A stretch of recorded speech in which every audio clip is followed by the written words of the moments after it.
for you to speak. First one will be about agenda items only, and then at the end of the meeting, there's a public session where you can speak about anything you want. If you do plan on speaking, the sign-in book is right over there on the corner of the table. If you can just fill that out, we would appreciate it. Right, Dr. Costello. All right, thank you, Mr. Maxwell.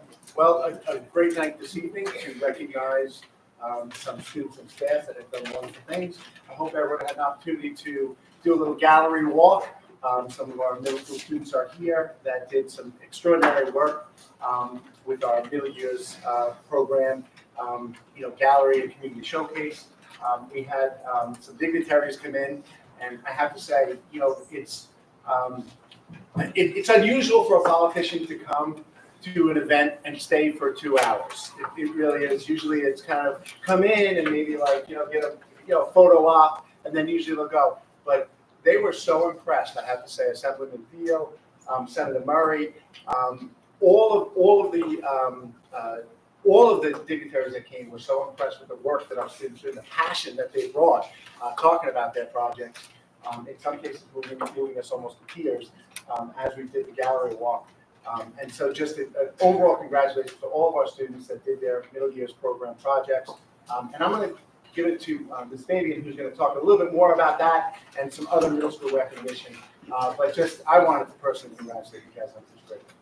Thank you. I hope I'm loud enough for everybody this evening. So we do hope you had a chance to enjoy our mini gallery. If you weren't able to join us on April 5th. We're always in such awe of the work that our students do and how they support our community. I just want to give a second to recognize all the 8th graders that are here tonight. So if you are seated, please stand. If you're not there, please step forward. We can just give these a round of applause.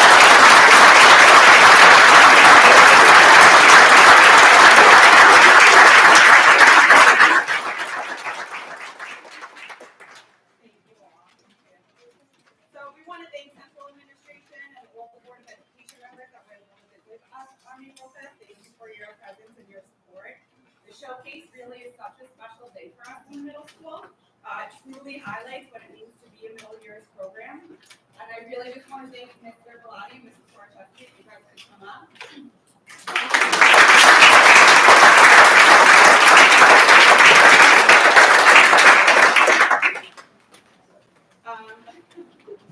Their commitment to our students, the philosophy of the MIT program, and our middle school shines through their work.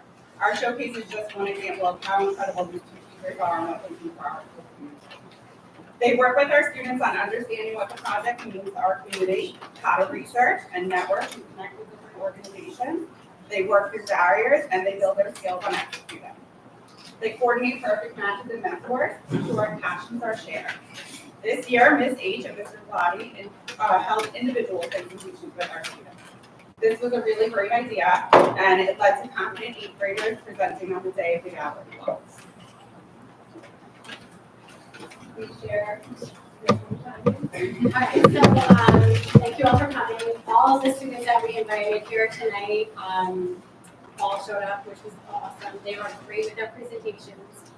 We had 59 projects, and that is a lot. We also have a lot of projects out there, so please take some time to really go and see what they did. We had projects from all different areas, from sports, from veterans, from the natural community, like the beaches and things like that, collections and drives. And really, if you start talking to the students, they were all super passionate about their idea and also serving the community. And that was really the crux of the project, not just to do a project and help the community, which is an awesome, awesome thing, but to really find something that you're passionate about and use that passion to really help the community. So we are super, super proud of them and all of the hard work that they have done. We cannot recognize them enough. We'll let them know who wins our MVP of the MYT at the moving up ceremony and some other great awards. But for now, we just wanted to recognize them on the person. All right, so we want to extend our heartfelt congratulations to each and every one of our students for their hard work, perseverance, and innovation throughout this journey. Your dedication to making a difference in the world is truly inspiring, and we have no doubt that you will continue to do great things in the future. We also want to express our gratitude to the teachers, mentors, parents, building administration, and community members who have supported our students every step of the way. Your guidance and encouragement have been instrumental in helping our students turn their ideas into reality. So once again, congratulations to our 8th grade class on their outstanding handwriting sheet presentation.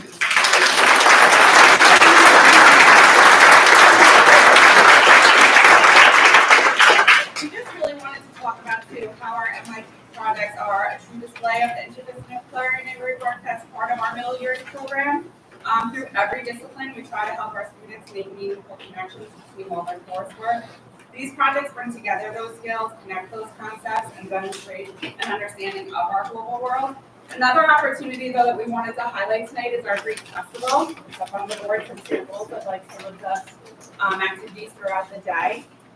This is a really great activity in 6th grade that we chose to highlight tonight because it brings the great learning that they do in English and social studies class to life. Ms. Glynn is the mastermind behind this. If you have a 6th grader who's on your program. So after the students meet Percy Jackson and they study ancient Greece and social studies, she coordinates these efforts with our 6th grade team. And from a living museum to Olympic Games to a Greek lunch, the students are exposed to a great day of fun learning and really meaningful connections are made.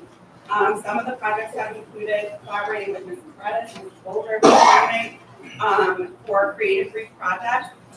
They've designed fashion and armor and so many fun live projects that the students are able to like look at and touch and view. It's really a very fun day. All the projects that are made by our students range from writing and performing, and they create original plays and other hands-on games for their classmates to enjoy. So I had 2 6th graders here today too. We're going to recognize them because they're on our superintendent's council. When they saw the crowd, they were like, "Oh, Mrs. Fabian, you can share my thought about it." So I am going to do that for them. So Keely Hayes talked to me today about how the Greek Olympic Games in PE are her favorite because there is a marathon game that she loves. And Ari Bryant is with us also. He talked about how they were able to contribute to making fun projects for the festival, and he made a Greek cabin for the Greek gods. So good job, guys.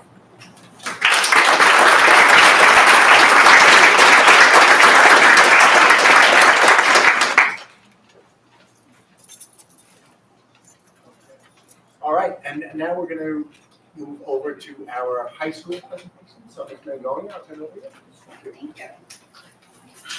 All right, good evening, everyone.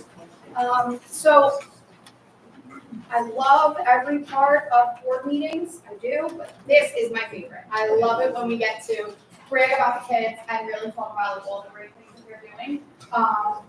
So we're going to touch upon a few things for high school.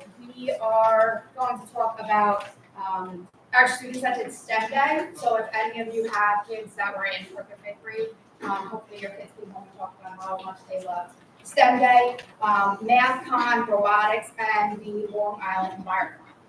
So I will be quick because I can talk forever about how awesome they are, and I have a crew back there too that literally drove a robot in here to show it off because that's how excited we are about all of this. So the first thing that I want to talk about is STEM Day. So just a little bit of background, STEM Day is like near and dear to my heart. I feel like it's my baby because when I was a teacher in 2016, 2017, I had 2 students who were very, I'll use the word persistent with me and got me to the point where they brought up, we don't have a math honor society, we need to do something, so we made one. And then they said, I want to go down to the elementary school and infuse this love of STEM and science and math and all this stuff. And I said, all right, so let's do it. And we did. And that next year, in 2018, we had our first STEM day down in BOE. And I saw a lot of it this year. But I've seen it grow from our first year to where it is now. So fast forward 6 years, and we've definitely made adjustments. Science Honor Society is a huge part of this, and we are really growing it. The kids come up here, the elementary school kids come up here, which I think is like a fun kind of adjustment. And so I just kind of want to highlight them. We have like a short clip, and it's fun because it gives the high school and the elementary school perspective of the day. It's in the STEM sign. Okay. I embedded it. Oh, you got it? I'm sorry, I'm calling the tech out of I was just trying to show off that I got it embedded. Is it working? It's not working though. See, that's what happens when I should just.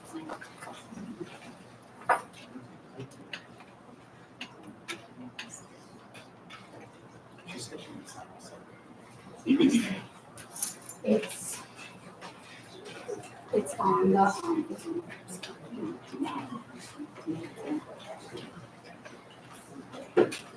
yeah, it's on the scriptures.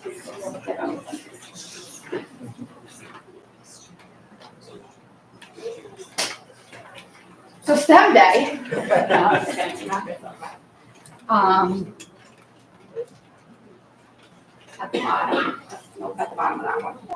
Go back to the, yep, the main one, all the way down.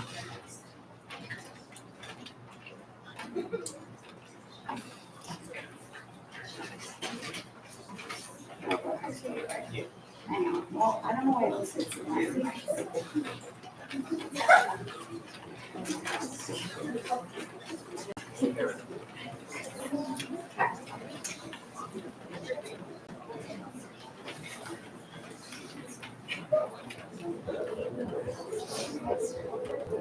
We had the fourth graders come in and then the fifth graders come in. But when the students come in, they go to each table and each table has two high schoolers and they prepared a little experiment or a project for the students to do ahead of time. And then they kind of showed the fourth and fifth graders what the science was behind it and how that translated. So it's great for elementary schoolers just to learn about a bunch of different things that maybe they wouldn't be able to do hands-on in the classroom. I love going just the trip to the high school, and my favorite station was making the Play-Doh and making stickers and everything. My favorite part about STEM Day was the robot, and my top part was I like watching it go into the target. The one with the robotics, because it's basketball.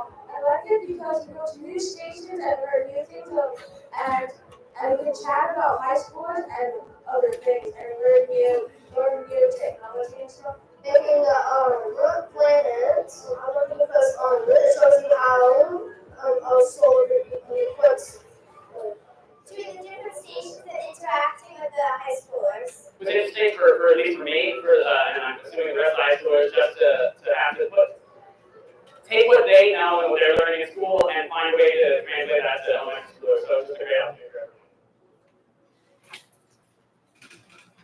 So they did a great job, so we could just give a round.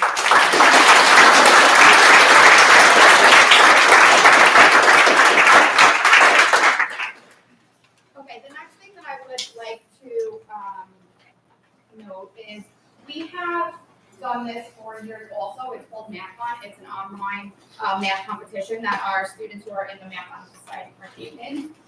It is designed to kind of like grow a love for STEM and kind of give our students an idea of all the different fields out there and things like that. There were over 26,000 participants from grade 4 through 12 across the United States and Canada, and they chose 628 finalists. And from Center Moriches High School, we had 2 finalists. Yes, so I'm not sure. Yes.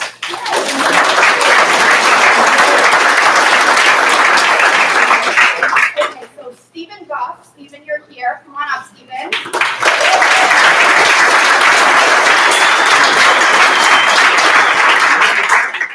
Nick Dinsdale, are you here yet? He's coming. He's on a Zoom with his college right now. So when he comes, I'm just probably going to say, great job. Okay, so let's have that. Yeah. I love it. And I know I'm next.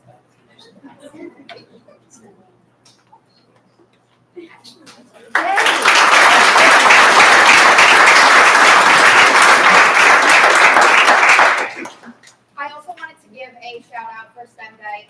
Thank you to Ms. Romay, Ms. Gallagher, and all the teachers that were involved. There was a lot of work to do. And also for MathCon, Ms. Strickowitz and Ms. Boretsky for guiding our students and making sure that they took part in this awesome opportunity. Okay, robotics. Robotics has had an amazing year so far. Their first competition, they not only ranked number 10 at the South Florida Regional, but they also received the Autonomous Award, which celebrates the team that has demonstrated consistent, reliable, high-performance robot operation during autonomously managed actions. Evaluation is based on the robot's ability to sense its surroundings, position itself on or onboard mechanisms appropriately, and execute tasks. Right? Is that what you guys did? Nice job. Awesome. Then they went to the Finger Lakes Regional Competition. They ranked third, which placed them as the #1 team on Long Island.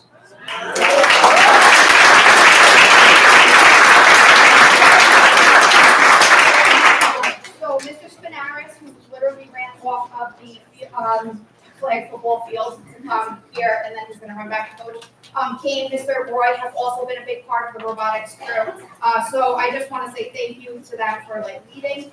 And I think a few of are you going to show it off for us, Scott, or are you got something?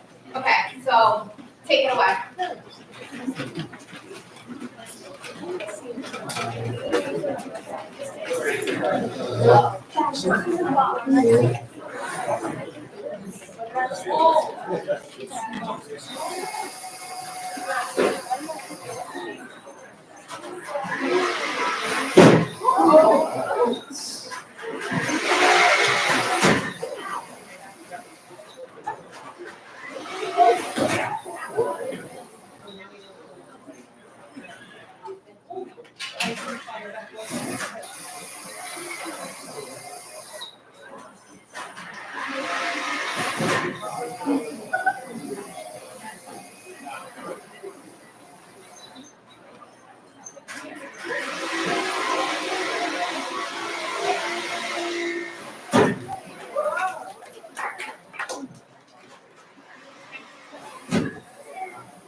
I have one more. This was added today because we had a group of students who went to Long Island EnviroCon, and we had 2 teams. And let me give you a little. So the way that most clubs are created here is that students, I'll use the word again, are very persistent. Right, there's Robert. So Robert really wanted to start an environmental sustainability club, and so he just kept on asking and filling out the proper paperwork and getting himself on board, and he really started to build this program and tied together with Ms. Galataire. We now have not just clubs, we have courses and curriculum, and we're sending more and more students to do these environmental studies and projects and programs, and it's great. So today they went, and I found out that Team Osprey won, right?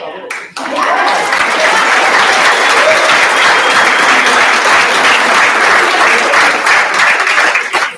So I just want to give a shout out to those students, Alex Babsian, Maddie Chernis, Brendan Connolly, Katie Jakubowski, Daniel Jurgens, and Robert Sims. We also had a Team Wild Turkey who attended. That was Kaden Wolber, Emmeline Cressy, Ali Mattio, Derek Mayer, Molly Berg, and Tori Brunick, who all also did a great job. So we can have another round.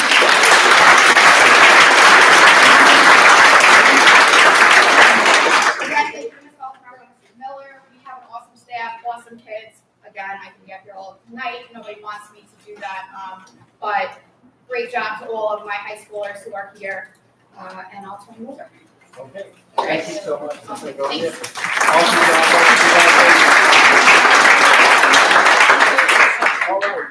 I have some students that I'd like to recognize as well.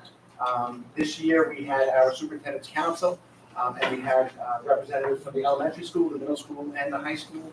We did recognize our elementary school students previously, so I'd like to, at this meeting, since we have middle school and high school here, recognize those middle school students and those high school students that participated in our superintendent's council. I'll start with the middle school. And again, just a wonderful experience for me as a superintendent to engage with students and talk about things that are really important to them. We talk a lot about student voice and engagement, and really to hear from the students the things that are important to them is really important to all of us. And they actually help us really to get the pulse and make decisions and inform our decision making in the school. The middle school group, we talked about things, really, of course, it's ways to improve the school. We started out about this idea of things that we like, things that we think could be improved, things that we should add to our school, and then, of course, things we should get rid of. So those are like the four things that we start with. But our kids talked, of course, middle school kids are going to talk about that lunch food and what we can do to improve our lunches. But we also talked about some other things, like 10th period and ways to improve the 10th period in the middle school. But the most recent conversation was a pretty robust one that we had, which was really neat, talking about the impact of artificial intelligence and how kids interact with it, and what we could be doing as a school to embrace the technology and really harness it for the good that it can do, and not sit on the sideline while we watch this new technology really change the landscape in every field, and teach our kids how to really interact very smartly with it. And it's just such a cool conversation to meet with school kids and talk about that. So I'm just going to, again, I'm talking too much here, but I'm going to invite them up. So I'll just read their names and then we can get maybe a picture and get a certificate for them. And I'm not sure exactly who's here. I know Ori's here. So Ori Bryant is here. Ethan Turnus.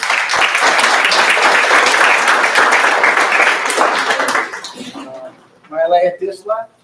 I know London Evans, I don't think could make it, but Kaylee Hayes, of course, was here, and Chase Lee.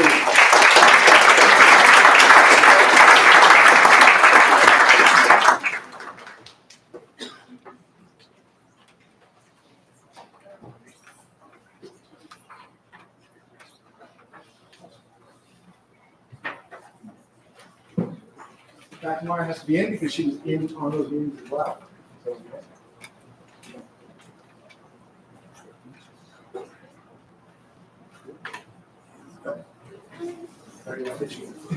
we'll turn this way a little bit. All right, thank you guys.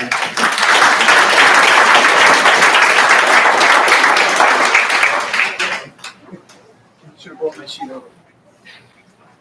All right, and then we had our high school students, and our high school students, of course, it's always a pleasure to engage with them. Talked about a lot of things about the school. Of course, one of the hot topics this year on high school was the idea of the scholarship and the Smart Pass. And again, Smart Pass being one of those things that when we first put it in, it was kind of like,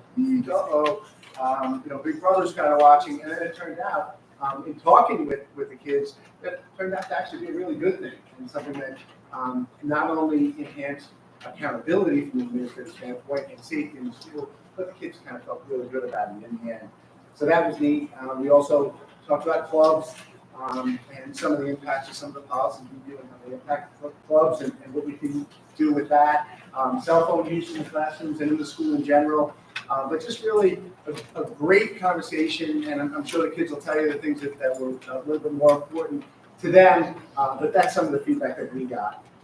So I will welcome up. I know I saw Destiny here, Destiny Blackwood. I think I saw Christiana here as well, Christiana Brackett, Gabby DeAngelis.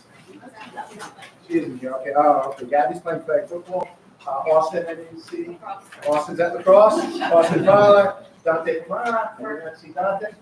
He's out. But I did see Eric DeAngelis. So Eric is here. So these are 4 of our members of our high school, or 3 members, excuse me, of our high school superintendent's council. Thank you guys for being here. Thank you for everything you guys do.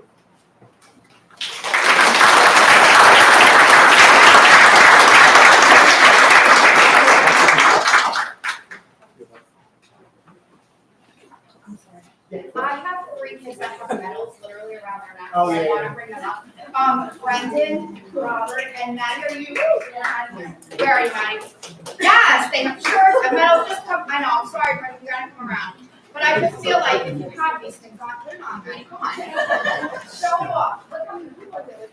Come on, you know?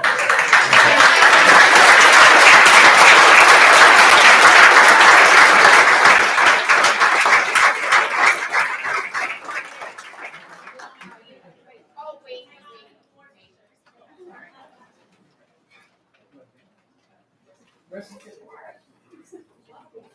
Miss O'Hara, yep, I know, it wasn't me, Robert said it.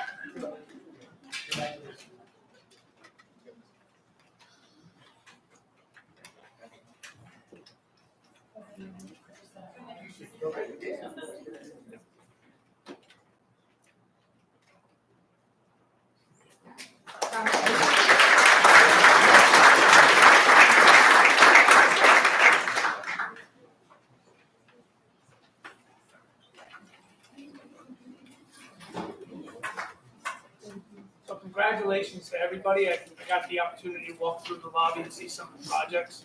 Really spectacular work you guys are doing.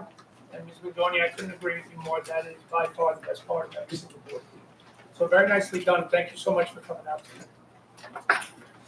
All right, just the last mention, there's a push in New York State to recognize students of military families. Kids who have family members who are in the military. What? Oh, did you want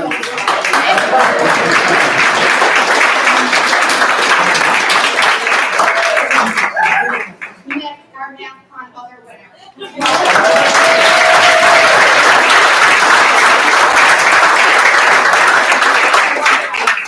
So they all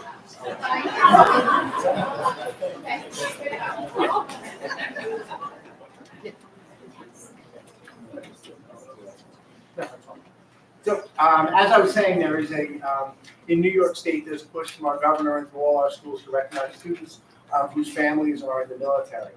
So it's called, and I sent a letter just before the beginning of the month. It's Purple Up for military kids.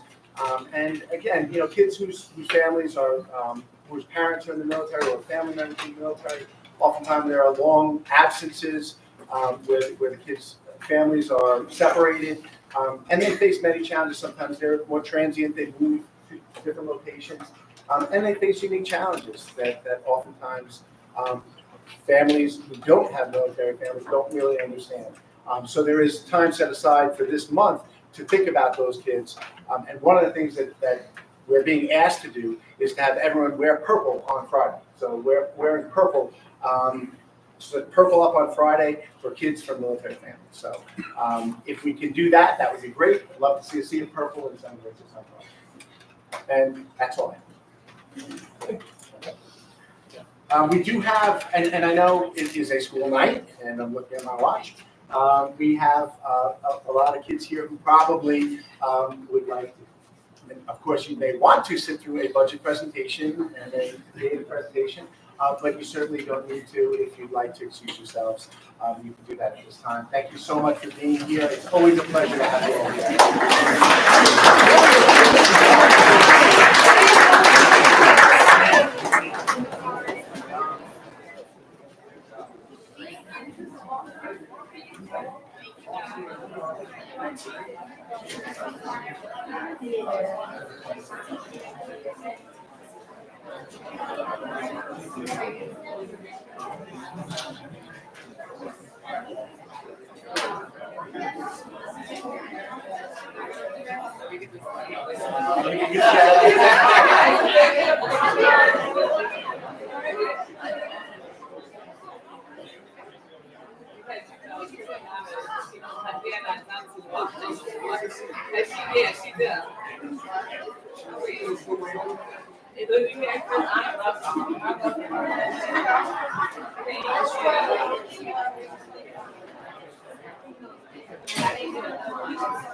all All right, guys, see you later.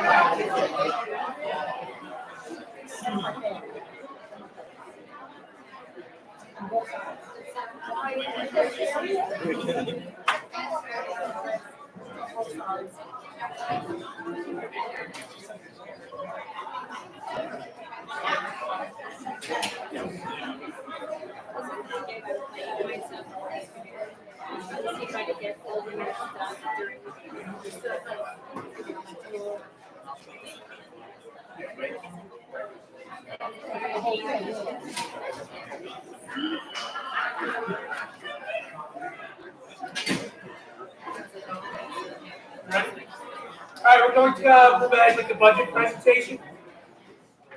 Thank you.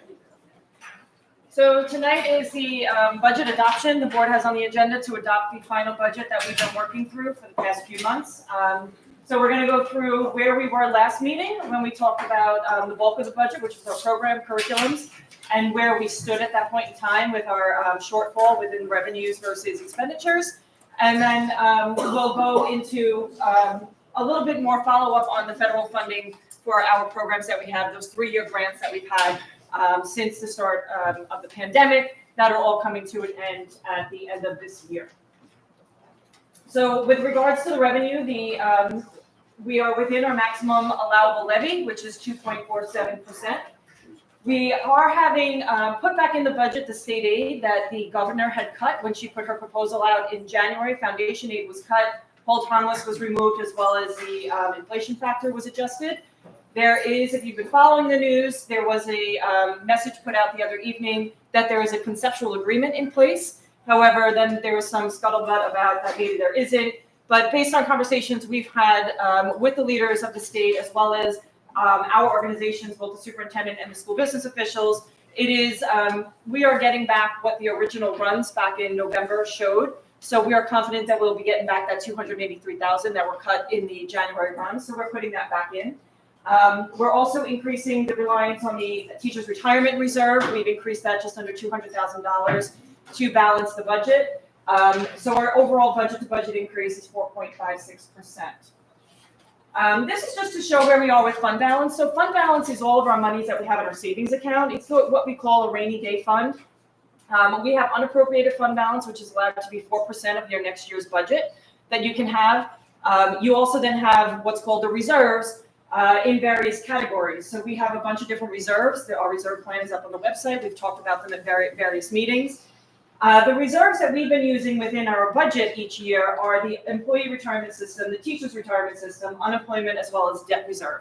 So these are categories that we have expenditures every year that we're seeing. We're using the reserve to support those expenditures. And then at the end of the year, when we have any surplus funds, we put that same money back into them, or if not, additional funds in order to continue them. So you can see from 2015-16, our total fund balance has grown significantly. And that's due to our fiscal prudence that we've been working through. We have a 4-year financial plan. We've been monitoring our spending and just growing that savings account. We created a capital reserve. We're funding our reserves at healthy levels at this point in time. And then you can see where we've been pretty steady with what we use as far as the appropriated fund balance, which was about $1.2 million. When I started 6 years ago, we're down to $800,000 that we have appropriated to the budget each year now. But we are relying on those other reserves where we have expenses occurring. So as you can see, the dips and flows of that, where in 24-25, we are reaching into them a little bit deeper than we have in the past. And that is just because of some things we've been seeing on the expenditure side that is causing us to kind of backfill that budget so that we don't hurt program within the district. So for instance, we have a drop in tuition students that are coming into the district. We have an influx of costs with regards to our students with special needs. With classifications or placement needs that they have, as well as transportation costs have gone up quite high with regards to CPI. So in order to balance the budget and not hurt program, we are touching the reserves with the intent to fund them back at the end of the year.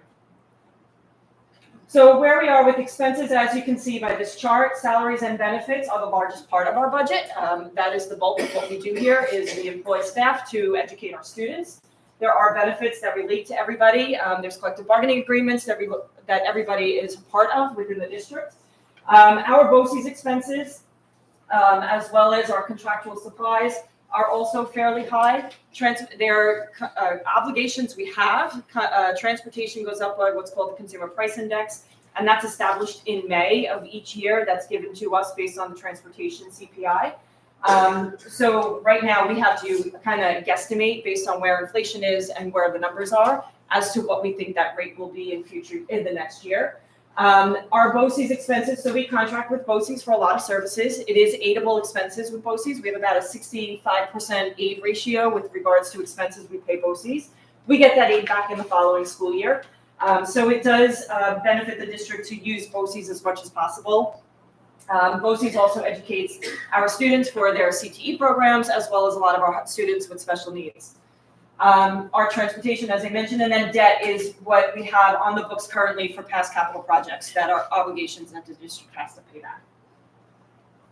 So we've talked about through this whole process, we look at the budget in three parts. We have the administrative component, our capital component, and then our program, of which program is just that, the instructional budget. Capital is our buildings and grounds, our debt, our insurance. Administration is kind of just all other umbrella type expense to the budget. So you can see again, instructional budget being the highest percent of the budget overall, just under 80%. So how did we get to a balanced budget from where we were last meeting back in March, I believe it was, to how we are now? Again, we restored the state aid of $286,000. From that meeting through now, we did receive some additional retirements, so that resulted in savings to the budget. Our BOCES administrative services, we took a look at all those services we're receiving and said, where else can we cut? So we reduced some services we have. Again, not impacting program, it's more at the administrative support level that we decided to pull back on some things that we use, such as our DEI liaison support. We have an enhanced version of that. We're going down to a basic service as we already have established the past couple of years. We have a liaison in each building now. We've been working on curriculum and working on program. We have a robust committee. So we're just kind of peeling back the layer and kind of start to grow on our own without so much intense BOCES support in that area. And then we have an analytical software that we use in district office to do some comparative analytics with regards to what you'll see soon in the data presentation that Dr. Meyer is going to give, some presentations that we use here with the budget. Again, just peel back the layer on that, as we can get the information elsewhere. It just takes a little bit more time. So that software we're going to reduce. And then again, we just kind of refined expenses. We looked again at the whole budget. We had some changes that did occur with students with special needs. The floor in the APR room, we're going to hold off on at this point in time. As we're finishing up this year, we are doing fund balance projections each month. We're just finishing up March's projection. And if we have some monies left in our repair codes from this year for buildings and grounds, we will try to get that floor done before July 1st with this year's money. So that is forthcoming. And then 559 Main Street, as we've discussed in the past as well, potentially moving the house off property. There would be a bid process for that. There would be a potential cost. We don't know. That's been estimated. So we are going to be getting that bid out late May, early June. And with that, we'll be able to actually obligate, if there's any cost to the district, it will be able to be obligated this year instead of next year's money. So we pulled that out of next year's budget as well. So overall, the total budget is $54,132,914 that we're recommending to the board this evening. Again, it is within the maximum allowable levy limit that we've calculated back in February. So just to piggyback from our conversation last time also on our federal spending programs, the 3-year grants, so we had CURSA funding and what's called ARP funding. What these charts are showing is just we have 4 different categories within ARP. All these categories had to focus on learning loss, social emotional learning, as well as focus on E&L students, our students with special needs, and really our most vulnerable populations. So what we've done, again, all this budgets and amendments that we've done to those grants are on our website. But with regards to learning loss, it supported our reading teachers and our learning specialists, which we've now rolled into the general fund so that we can continue those programs going forward. And we've been doing that over the past couple of years. Our 90%, which was kind of like an umbrella number, it wasn't so restrictive. There were some restrictions, but a little bit more lenient. We had an E&L teacher we hired, a social worker, and it also supported our E&L summer program down at the elementary building.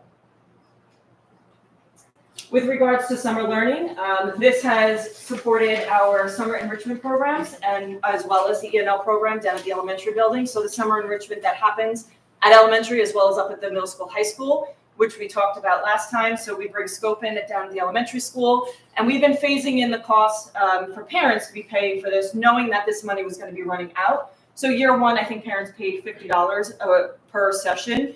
Then last year we increased. So we've been increasing the cost, knowing that we were not going to have the money, but we still want to offer the program because we got great feedback and enrollment was really high last year. So in order to keep equity between buildings, and because of the way this money was rolled out, we received notice, I think it was in March, and it said, okay, implement the program in July. That's a lot of work to do in a very short period of time, get enrollment going, get interest. So mostly summer middle schools really didn't run many programs that summer. They then picked it up in the last 2 years as well as this coming summer so that they can offer equitable services to our high school kids as we did to the elementary kids. And then after school programs supported, it had to be just that. What can we do after school to help children get them back involved in school when they came back from the pandemic? How do we get their interest again and really get them, socializing with each other? So we had offered wellness programs. We have the high school credit recovery, trying to help kids get across the line and graduate, those that may have fallen behind due to COVID. We've been offering extra tutoring services up at high school. We have additional clubs that we had added, K-12, between all grades that were added over the past couple of years. As well as we have a great program that Mrs. Slipstein runs, the secretary of the high school. It's the E&L transitional program, where each night, once a week, she has E&L families come here to this building, and she kind of just gives them updates on what's going on in the school, what is available to their children, helps them with college applications, financial aid. They do a Christmas party, and it's really kind of been bringing the E&L population and community to get them informed and get them more involved within the district. It's really been a successful program that we are looking forward to continuing in the future.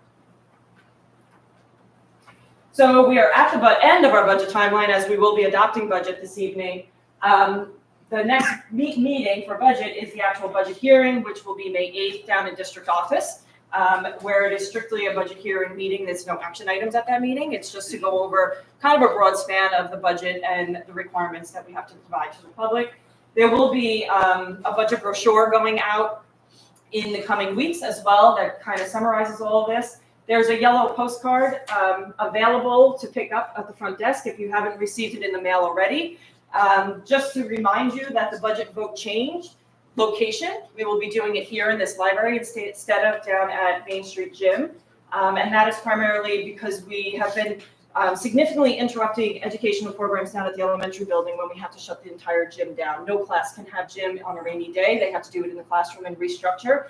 Having it here, there is less of an impact on the students. So, and it's easier to pull up, and the entrance is right here. It's a better security for the district as well. So the information is also in the district calendar that was printed back in August, in case anybody asks.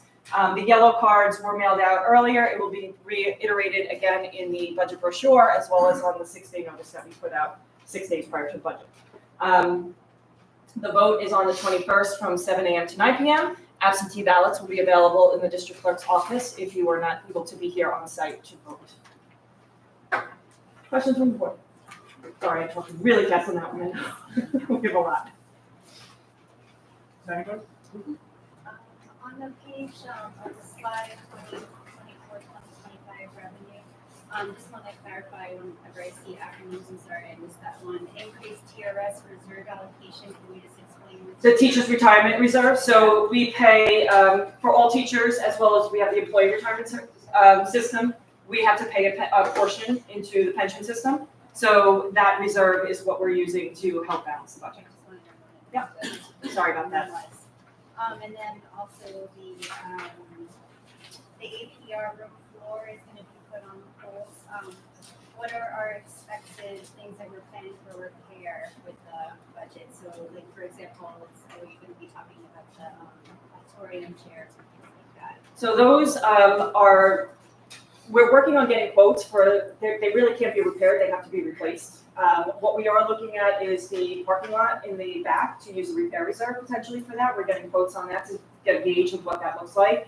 So there may be a hearing coming forward in probably around June about using repair reserve money to do that project.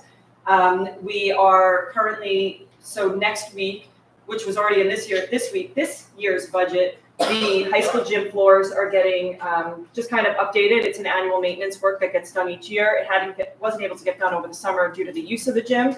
So the gym next week is closed down to do that floor. We're doing the vestibule floor here in the middle school. We are also doing the fencing around the tennis courts. We are waiting on quotes for the tennis courts because they themselves are in fairly bad shape.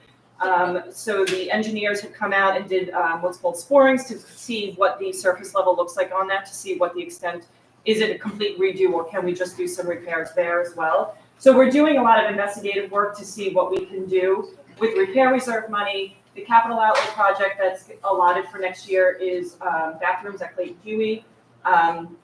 No, we don't have a legislative budget, so we don't know if that number goes up at all. So right now it's just $100,000 again. So we are looking at, a little bit lesser cost projects that we can start tackling on our list to start doing some repairs and renovations on. But the bigger cost items are not in the budget as it's just too costly.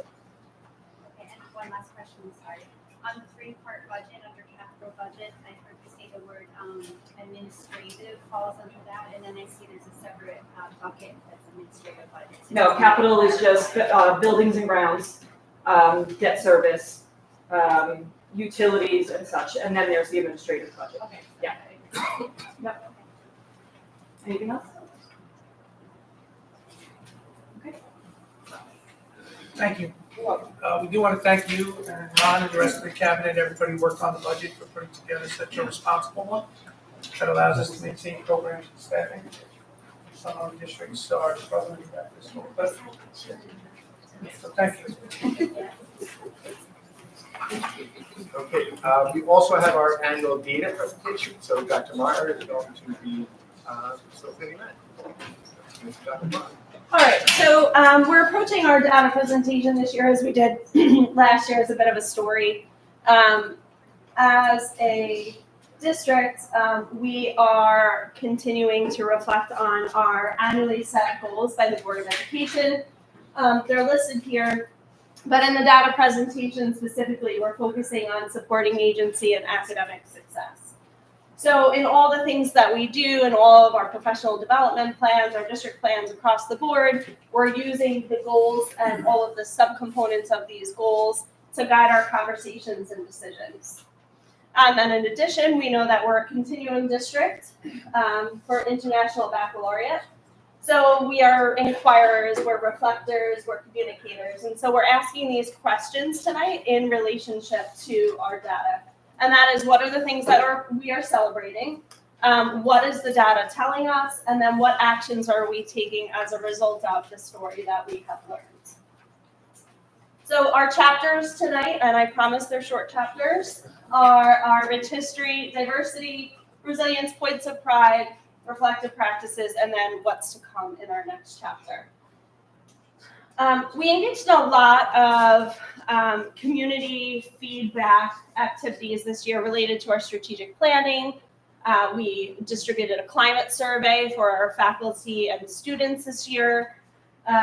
We had multiple thought exchanges related to the strategic plan, the bonds proposals, and a lot of our history came through in those exchanges with the community. And we've sort of, this is catching on, I think a bit. Everyone kind of describes Sunridge as this small town with deep roots and a global mindset, right? We honor our history. We appreciate the small town feel and the very supportive nature of our school system. And IB and the education that we're providing is really getting our students to think globally. We saw that with our MYP projects and kids thinking beyond their individual lives and contributing to our global society. So then we look at our diversity, and this is the 10-year trends. So we're becoming a more diverse district. To honor that, we honor our longstanding relationship with the Okotoks Nation. We are no place for hate across all buildings. We have activities that are planned to provide welcoming and affirming activities, and to to continue the conversation about the importance of diversity, equity, and inclusivity. In addition, we have our Parent-Child Plus program, which helps parents and students prior to kindergarten to really learn about different things to support children in getting school ready. So because of our Changing Diversity and all of these programs, we're really able to be enriched by our diversity. And then we talk about our resilience, some of the challenges that we have in our district. This is a 5-year look back, but we are seeing that our students with disabilities are increasing. The students that qualify for free and reduced lunch are increasing, and our English language learner population is increasing steadily, but increasing. Also, the variety of languages, home languages spoken, is diversifying as well. So a lot of things that our educators are grappling with and learning and trying to work to support our students with all of this diversity. Additionally, our combined wealth ratio, as it did rebound a little bit from last year to this year, we're at a 0.708. The combined wealth ratio is really a measurement of the wealth in the district. We're the 9th lowest in Suffolk County currently. As a result, we're doing a lot of activities in professional development with teachers around mental health first aid. We conducted our first ever poverty simulation this year to really build empathy and talk about all of the things that the children in our district come to our doors with, in addition to poverty and any other sort of traumas that they could be experiencing. So with all of those challenges and points, we do have quite a lot to celebrate. Our enrollment is just over 1,500 students. We are a one-to-one district, employing over 1,400 mobile devices for learning. We have 43 IB AP college level courses offered. Career and technical education students, we've increased this dramatically. It used to be capped historically. And our board and administrative team have made the decision to support all students that are interested in those career and technical education pathways to be able to challenge that coursework at BOCES. Ms. Laughlin spoke about our club offerings, the myriad of students who are in our musical programs, our athletic teams, and again, truly enriched by our English language learners. These are some of the numbers that we talk about when we're looking at the data as a whole. So some reflective practices.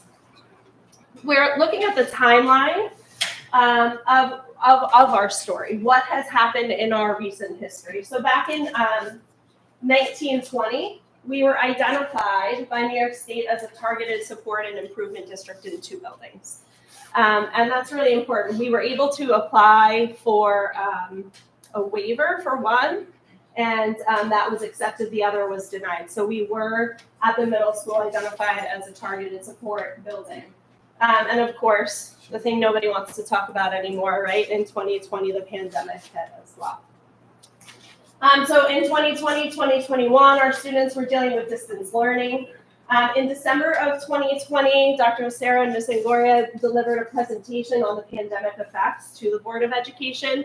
And we really began to hyper-focus on the impacts to learning and what were the things that we were going to do to support our students. So in 21, 22, we began to get very explicit and clear about our comprehensive guidance plan.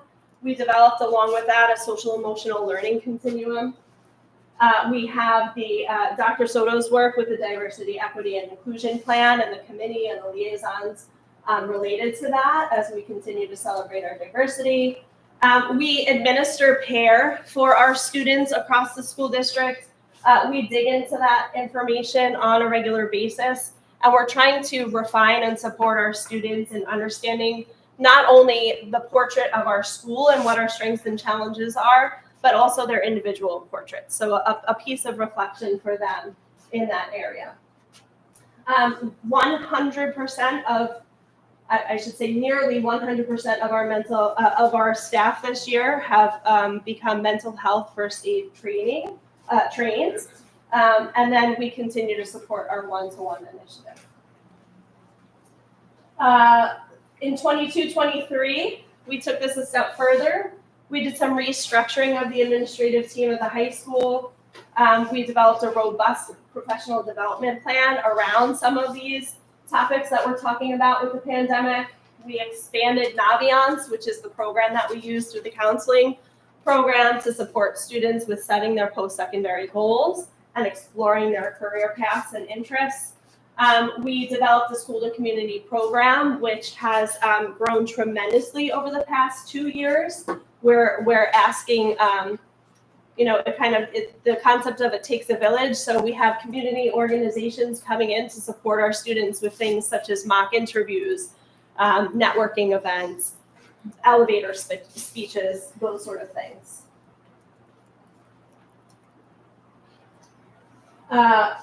We've also implemented restorative practices more across our buildings, which means we are getting creative and restorative in consequences when students are perhaps making poor decisions. I'm sorry about that. And then finally, in 22-23, a very big curricular lift is that we adopted an elementary math program. This year, or at the end of last year and the beginning of this year, we implemented an MTSS plan, which looks at the balance of not only individualizing supports in academics for students, but also in social emotional learning and mental health.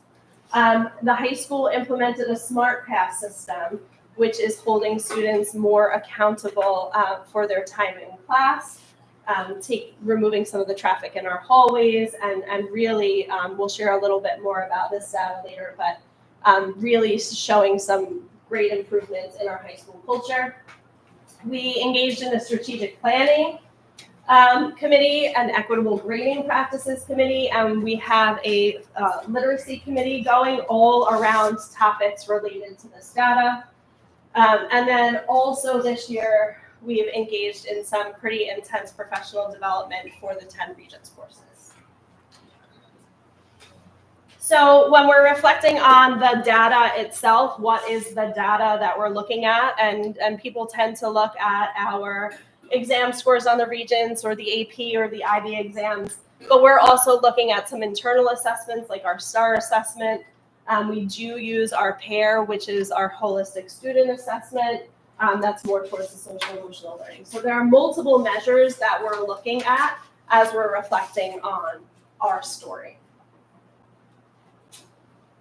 One of the struggles or one of the potentially available points for us would be the New York State testing, but we have such a low participation rate. So one of the things that we've been trying to do is each year over the past few, we've encouraged folks to opt into testing.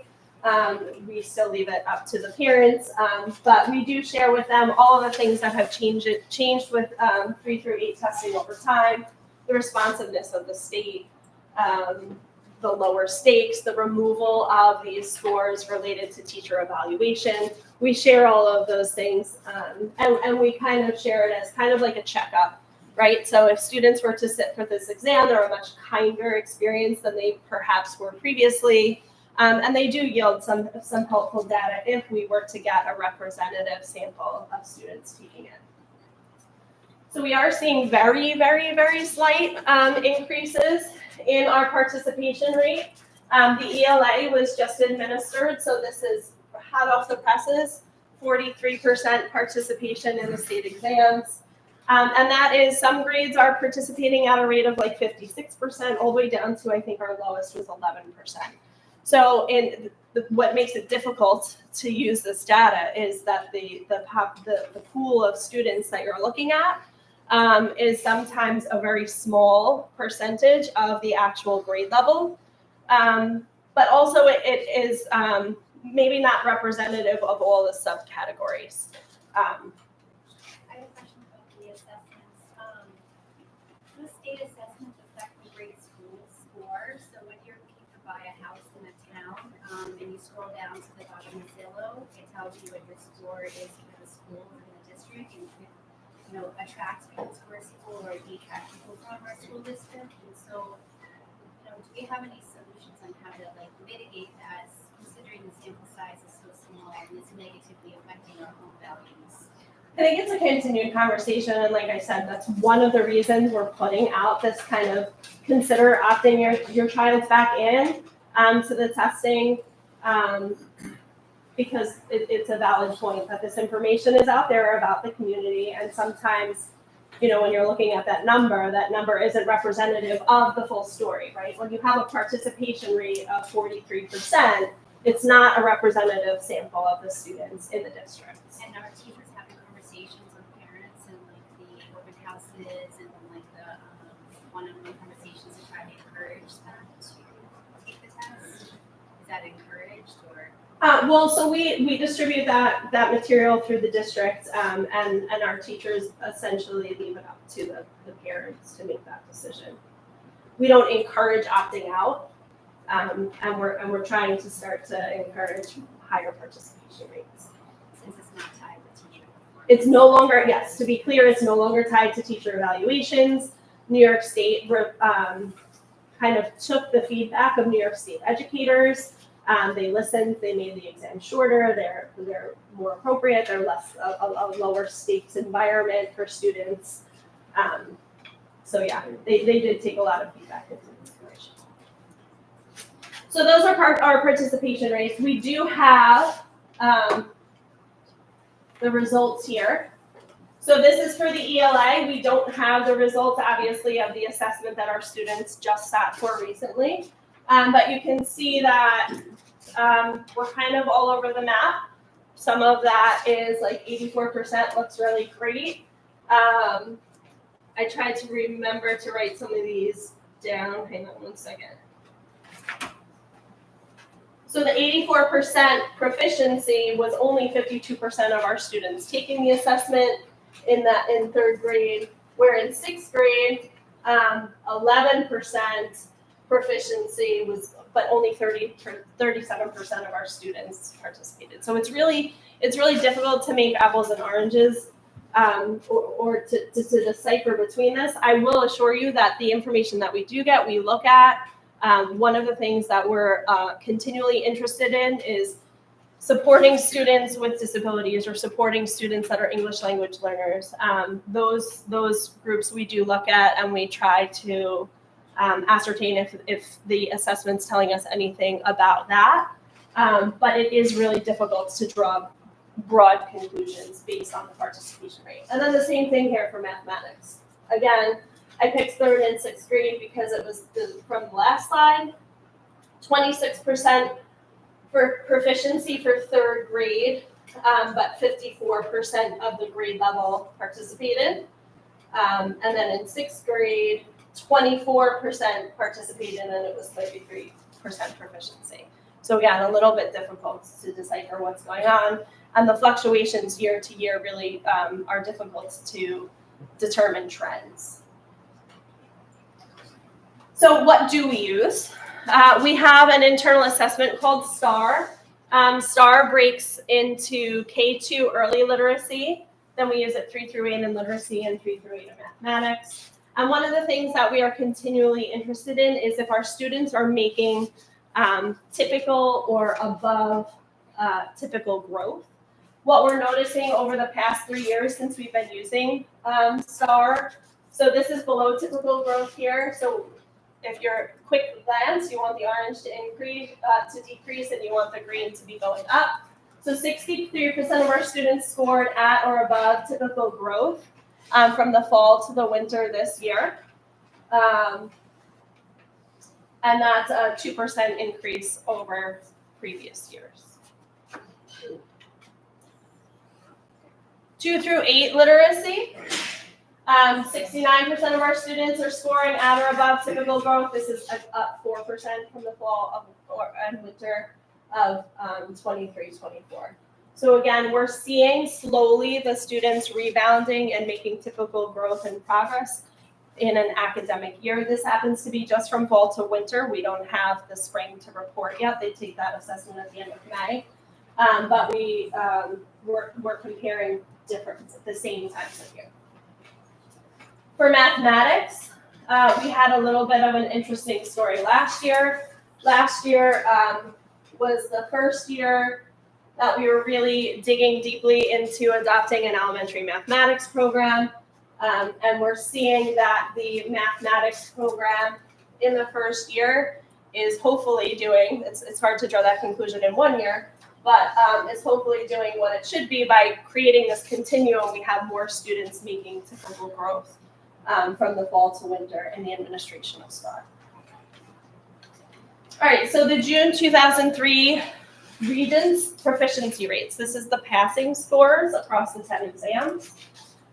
It's on this graph, the red is Center Moriches, the green is Suffolk County, so we're comparing our results to the average in Suffolk County as well as the average in New York State.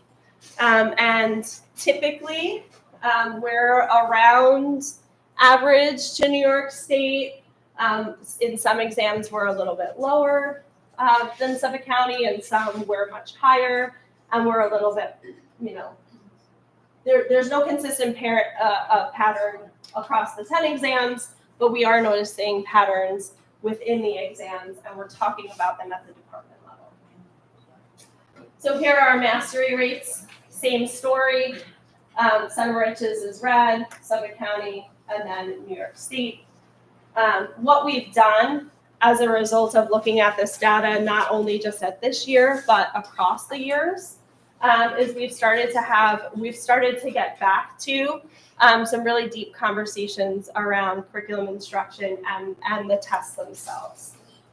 So our core academic areas at the high school level all engaged in next generation professional development. They had release time from class where they, number one, reviewed last year's Regents exam, looked at the differences between proficiency and mastery and what were the things that we could do as a department to push those students that were so close to mastery over the line.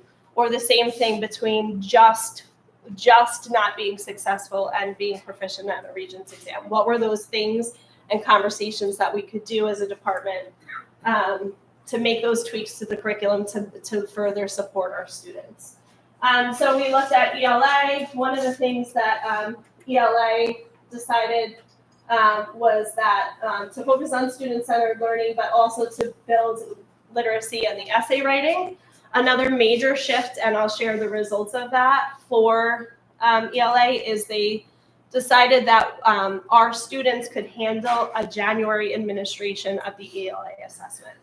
And one of the things that does is it kind of takes one of the exams off of the plates of our 11th graders when they are, it's a pretty heavy Regents testing year. And I'll show you those results momentarily.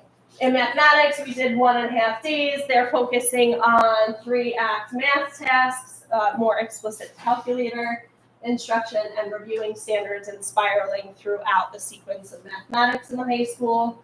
In science, we have some major shifts coming in the New York State Science Learning Standards, in the pedagogy and in the way we assess students. So we engaged heavily in conversations about that this year.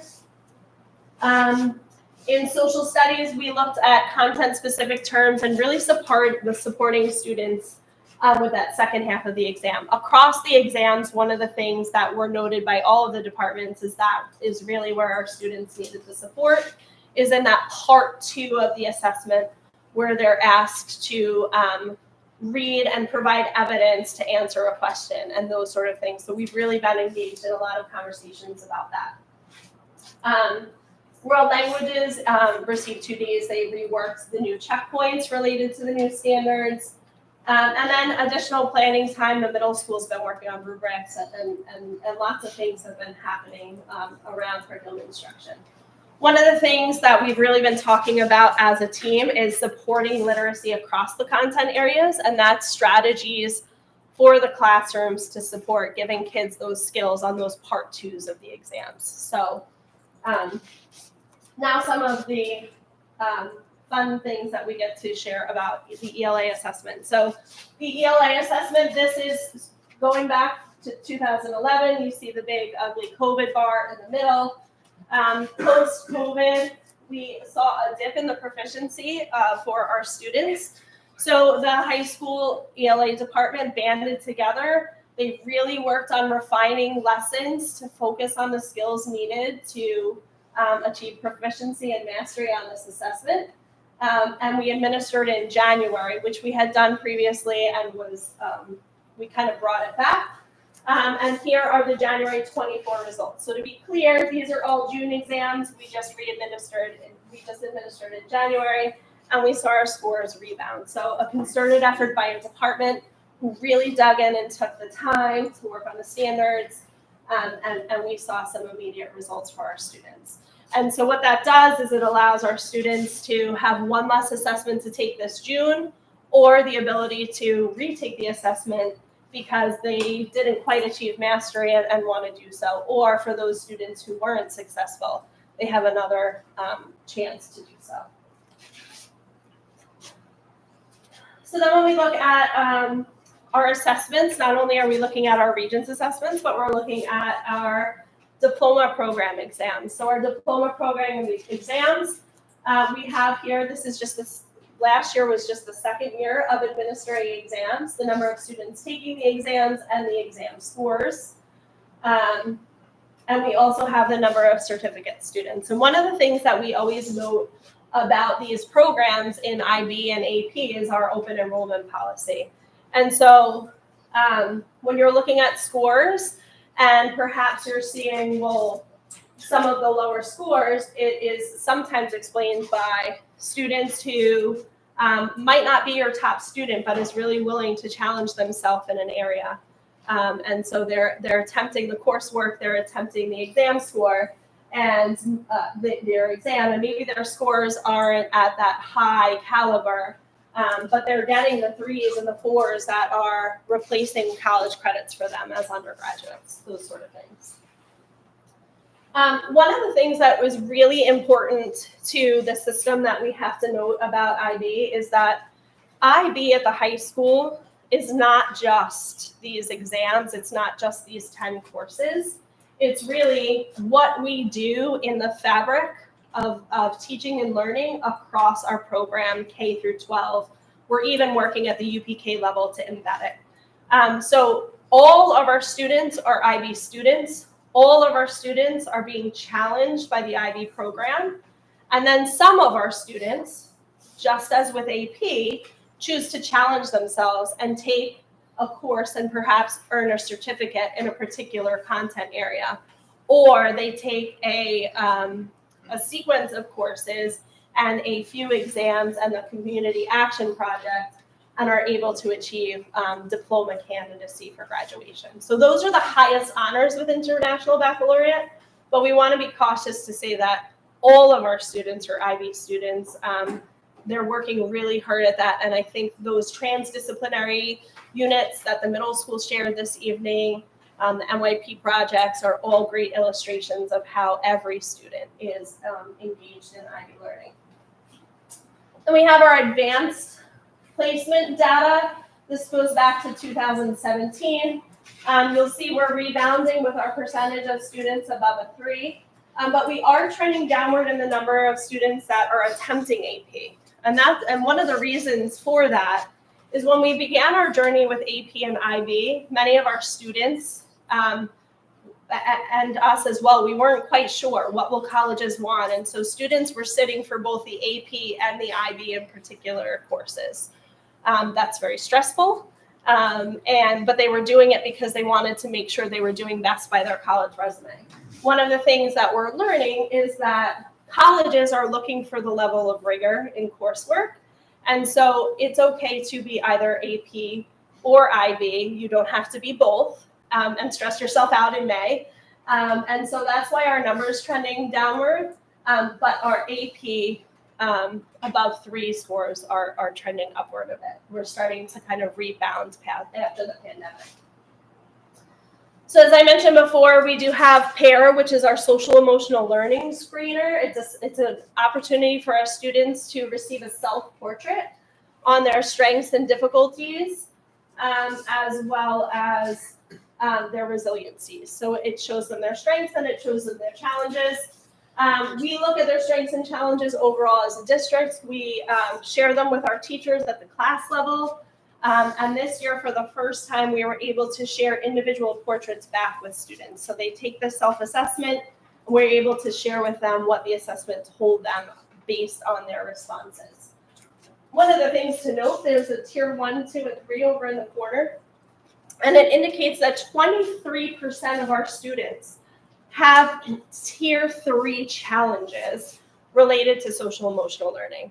And why this is significant, it's not necessarily the students that we don't know about. Our counselors are well aware, our social workers are well aware, our psychologists are meeting with these students. Perhaps it's a member of our administrative team that is just meeting with this student. We know those challenges. But that number is significant because we're seeing the slow rebound from the pandemic, and it's kind of reaffirming that, yes, kids are still struggling. So we use this information often to reflect on our practices. The other thing that we look at is the challenges our students are having, and we often sit as an administrative team, and we talk about, well, one of the top challenges is learning interests for students, and what are some things that we could be doing to support teachers, to support students in kind of higher learning interests or critical thinking or perseverance. So that's how we're using that information.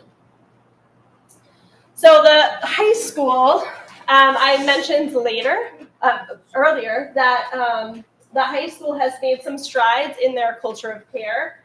We did some restructuring, and some of the things that are new are Smart Pass. So Smart Pass was implemented in 22-23. Here were our numbers from the fall to the winter. There were 26 out-of-school suspensions, 13 in-school suspensions, and 10 instances of vaping and smoking at the high school. Now apply Smart Pass, and all of the work that the teachers, the administrative team, and the students did to make this initiative successful. And in the same time period during this school year, it was 6 out-of-school suspensions, 6 in-school suspensions, and 6 instances of vaping and smoking. So we're seeing a decline in the number of behaviors that are related to decision-making in the hallways or in the bathrooms or in areas that were not scheduled to be because of Smart Pass. Also, from 2021 to 2023, we've seen a 46% decrease in course failures. So our administration is really focused on looking at the students who are in danger of failing or potentially failing and providing that MTSS, that multi-tiered level of support, that individualized support that students need to decrease that number and get them those credits towards graduation and that feeling of success in the high school level. We also completed our first session of credit recovery and are in currently our second session. But during that first session, 8 students recovered multiple credits for graduation. So it's an in-the-year opportunity to stay after hours and kind of recoup some of the credits perhaps lost because of course failures. And then lastly, as we engage with the community and all of the thought exchanges and climate surveys and things and information that was gathered, the Strategic Planning Committee has drafted what we are calling Charting the Course. It's our strategic plan for the next 5 years. It is still in draft format, but will be available on the web. And one of the significant things about that is it is truly community voice, student voice, teacher voice that went into the creation of this document and the planning forward for the next 5 years. So on the previous slide, we said coming soon. What are the things that we're focusing on now for next year related to the data that we're reflecting on and the information that we've learned about our story? We have IB curriculum planning days. These are opportunities for our departments, our grade levels to focus on designing that curriculum to address the things that we're seeing in our data. We're talking about literacy continuum and our student struggles on the part 2 of the assessment and working towards giving teachers additional tools to support kids in that area. We're providing teacher choice and empowerment in our superintendent's conference day up and coming. So they will have the opportunity to choose the areas where they want to be professionally developed during our superintendent's conference day and focus on things that are important to them in their classroom, their pedagogy. We have a very rich conversations about equitable grading practices through our curriculum committee and a subcommittee, and looking at the way we communicate student success so that we can better improve their understanding of what that score means and what are the things that they could do to improve. And then trauma-informed practices, knowing all of the things that our students are still hanging on to either post-pandemic or just because of their own personal situations. It's really important for our educators to understand trauma-informed practices and be able to provide a welcoming and affirming environment to all of our students when they walk in the door each day. So those are the areas of focus in the future. Thank you. Thank you, Dr. Thank you, sir.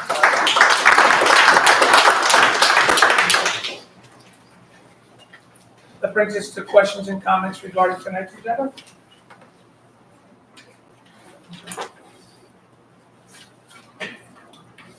Our financial reports be resolved that the Board of Education, upon the recommendation of the Superintendent of Schools, accepts the following financial reports: internal claims audit report, March 2024, student activity treasurer's report, February 2024, the treasurer's report for February 2024, budget transfer 17, 18, 19, 20, 21, 22. Motion? Motion. Second? Second? Discussion? All in favor? Yes, motion carries unanimously. Donations, be it resolved that upon the recommendation of the Superintendent of Schools, the Board of Education accepts the following donations: $250 from the Brookhaven Superintendent Cluster Scholarship, $5,000 Dover Family Foundation Parent-Child Home Plus Program 24-25, $500 Vineyards at Brookfield HOA. Motion? Motion. Second? Discussion? Yeah, just great deal of thanks for these donations. Obviously, the Brookhaven Superintendent Cluster donation is an annual one that we utilize for scholarships for our high school seniors. So that is just an organization that we belong to, and we get that back. That I belong to, we get that back. The second one is sort of like one that I thank Ms. Gutierrez for her networking and her passion for the Parent-Child Plus program. Parent-Child Plus program, for people who don't know about it, is for our most at-risk families that suffer and live in poverty from birth to age 3. We actually do outreach, and Ms. Gutierrez does a wonderful job trying to do some parent trainings on how to build parent-rich environments and how to support parents to get their children school ready from birth to age 3 before they hit pre-K. And so it's a really important program for us, for students who come from impoverished backgrounds. We generally get bullet aid grants from legislators. Assembly of Appeal is once again committed fully to support that for us, pending a state budget, of course. But this is a $5,000 donation from a family that is not really looking for a whole lot of recognition, but they have a charitable portion, and they're making this donation to us. It's $5,000 to supplement a program that really does a lot of great work. So I can't thank the Dover family enough for that. And then $500 from the Vineyards at Brookfield. This is basically just a thank you for allowing them to use our facilities to host their homeowners association meeting. Did not expect it, but they came through and said that they'd like to make that donation as a thank you for one annual meeting. So really nice. That is very nice. Yeah. All in favor? Yes, motion carries unanimously. Motion to table items 12F and 12G, RFPs, and approve amended consent agenda. Motion? Second? You got two motions in those second. She just seconded. Okay, I'm sorry, I didn't hear you. Discussion? All in favor? Yes. Yes. Motion carries unanimously. Be resolved, the motion to approve the consent agenda items 10A through 15A. Motion? Motion. Second? Discussion? Oh, I'm sorry, yeah. In that, again, we have consent agenda, so we do want to recognize a couple of retirees. Aline Chappelle, a paraprofessional, been here 23 years. She's just always, identified as that really patient, kind-hearted person in our school, and has worked our breakfast program and has been here for a long time, serving our elementary population. So we wish her well in her retirement. And secondly, Mr. Spicer. Bob Spicer's been here for 27 years, since 1996. Was hired as a earth science teacher. He's been a student council advisor, and of course, longtime tennis coach. And has coached soccer in the past. So congratulations to Mr. Spicer on his retirement as well. Congratulations. All in favor? Yes, motion carries unanimously.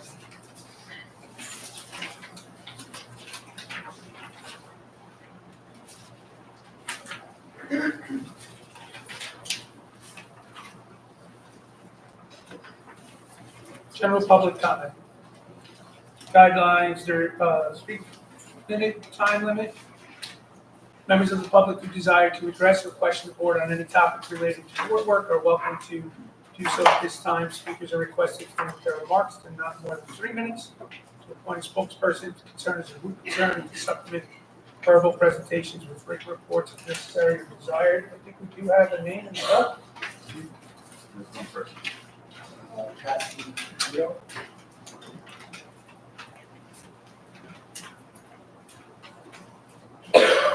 Good evening, my name is Kathy Caputo. I'm going to preface my question by saying that I was employed by the town of Brookhaven Purchasing Division for 32 years. When I retired, I was the director of purchasing. Brookhaven is the largest township in New York State. So when I watched the live stream of March 21st meeting, and I listened to the discussion that was on Main Street, I had some questions. The first one being, it was mentioned that the house would be advertised for bid in the district paper. What is that paper? Newsday. We have Newsday and South Shore Press, I think, are the two. So we designate the district's paper in July, every each 4 years. And is that anywhere on the website, like if somebody wanted to look and see what? It will also be posted on the website. The RFP will also be posted on the website. So it's going to be an A bid, RFP, it's not going a to be bid? competitive. Sorry. And who's drawing up the specs for that bid? Because I've heard some mention of the town of Brookhaven and. This is a district project, I mean, Brookhaven's approval to move the houses inside that historic district. But the district is controlling the bidding process. And will it be divided into one part moved, one part purchase of the house? Correct, so there'll be 2 lines for submission. Well, first to answer your original question, who's preparing it, the district's architects have prepared bid specs in conjunction with our office that are being developed to be legally compliant. And then in terms of how that is going to work, there'll be 2 lines for submission, the purchase price for the house itself and the cost for removal, which would offset the district's hope, obviously, is that the cost of the house would exceed the cost of the removal for profit, but if not, the district would incur a cost for the service of removing the house and wood demolition. It also is mentioned on the live stream, I think, because the windows are fragrance, that the house would be moved within the district. Correct. Why is that? That It's was not the- open to anyone else like Southampton. If they were to offer us $100,000 more, it still has to be within the district. That was one of the requirements of the town in order to allow us to move the house because of the historic nature, they would like it to remain within the town.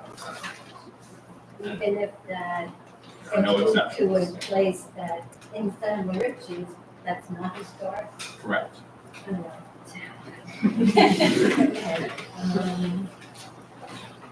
Okay, and once the bid is open,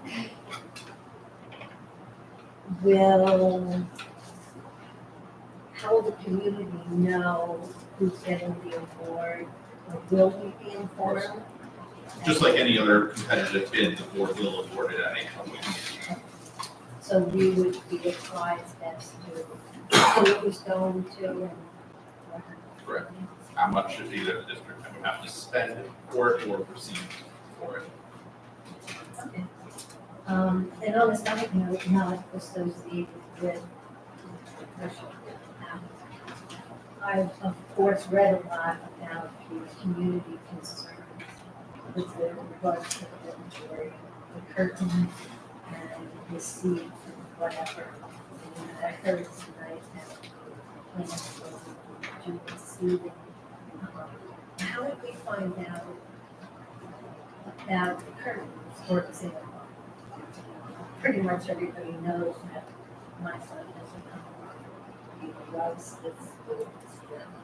And he has asked me, me fund the purchase of curtains. Or why couldn't I go out and get sponsors to help the school? And I'm like, oh, no, but I'll ask. You would probably be the best person to have your son contact. And depending on the political situation and everything, certainly all of us is always welcome. Thank you so much for that. Thank you. One more. John Thomas. John Thomas. Tom.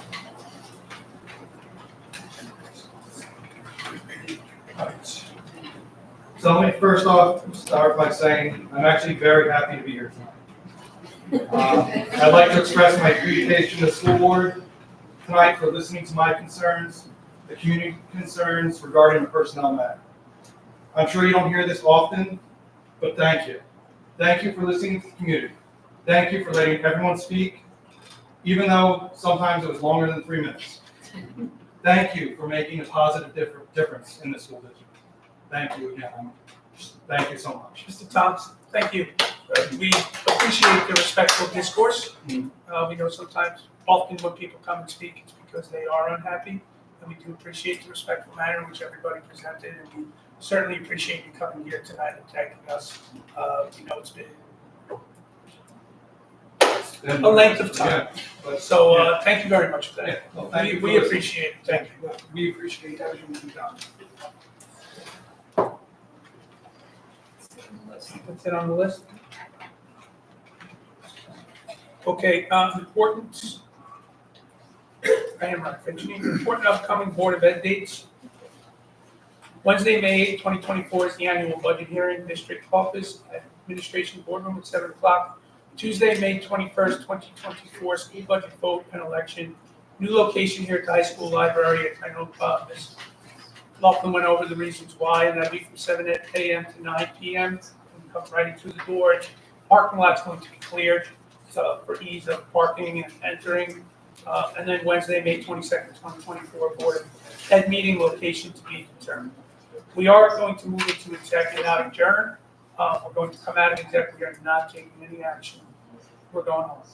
We do have a second exec, so we're going to motion into that now. Motion to move into executive session for the purpose to discuss collective bargaining agreements and contracts. Motion. Second. All in favor? Yes, motion carries unanimously. Thank you so much for coming out tonight.